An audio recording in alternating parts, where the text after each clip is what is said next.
Hello, I'm Warren, and the purpose of this video is to kind of show you what happens when the city of New York has to replace aging natural gas lines under the street.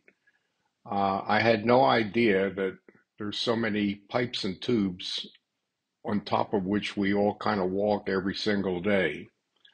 The particular piece of video that you're looking at kind of begins on the middle of West 15th Street between 5th and 6th Avenue as I walk heading east to 5th Avenue, and that is where I terminated the video.